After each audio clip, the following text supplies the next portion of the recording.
My name is Glenda Rovello, and I'm the production designer for Frasier. When I started, when I was a very young assistant art director, all I wanted to do was work for Roy Christopher, who was the production designer for Frasier. When I was called to do this show, or at least to interview for it, I couldn't have been more excited and shocked. And anyway, here I am.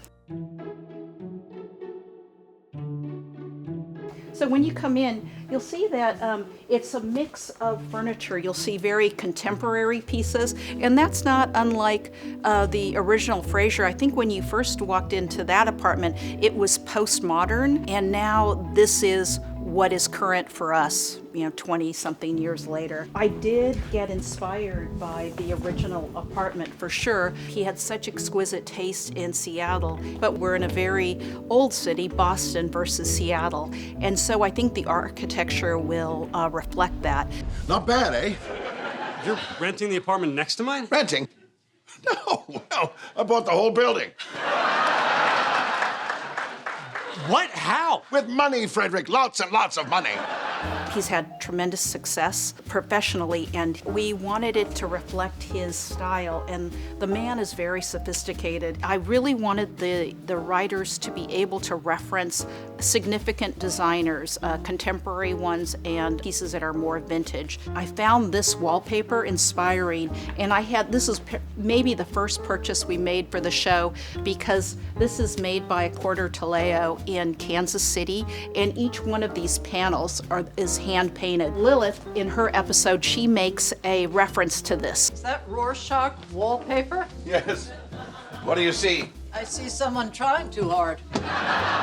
It's all things that we wanted the writers to be able to reference. These two lamps we also ordered very early. They're made by an artist named Ryan Manili, and they're in Morse code, and one says Frasier and the other one says Kelsey. We found pieces that we really loved, the style and the design. These pillows were actually named pillows. They're Christian Lacroix. Don't sit there! Those are Christian Lacroix pillows. So we can't sit on the couch? Not in jeans. So many things are tactile, and our actors really do come and touch things, and I think a lot of these pieces, like Amy Feldman, the decorator, she also had them in mind, down to his glasses. They're a really beautiful, simple shape, but they have some detail on them, so we wanted to show that. So the actors are completely welcome to pull these glasses off.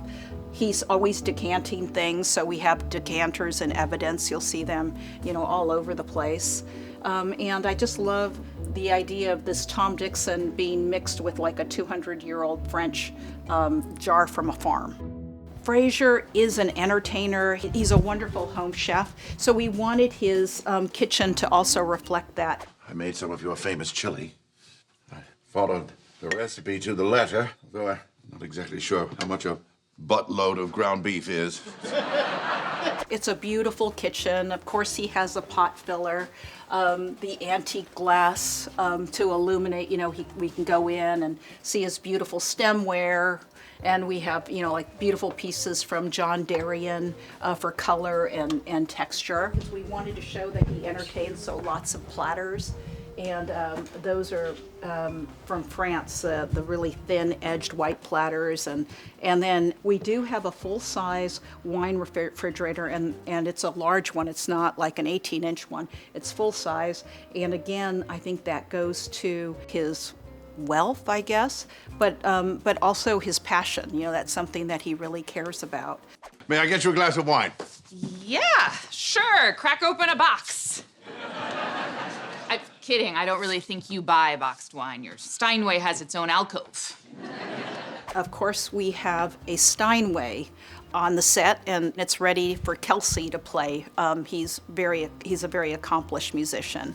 So anytime he wants to play, it's there. If you looked at the books, we call out Tom Ford because it's amazing, and Tom Ford is sitting with Caravaggio. So it shows the breadth of Frasier's interest and his sophistication.